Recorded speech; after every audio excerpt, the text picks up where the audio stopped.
guys, good morning. Ito guys, ngayon yung bago nating diyan ako mamaya maligo guys. So, diba?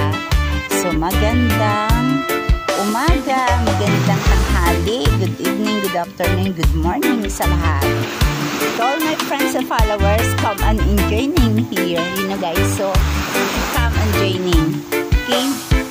So enjoy lang tayo pag ganito tayo sa tabi ng dagat. Syempre minsan lang to sa atin na talagang sinasadya talaga natin puntahan yung dagat, no? Kaya dito tayo ngayon, di ba guys?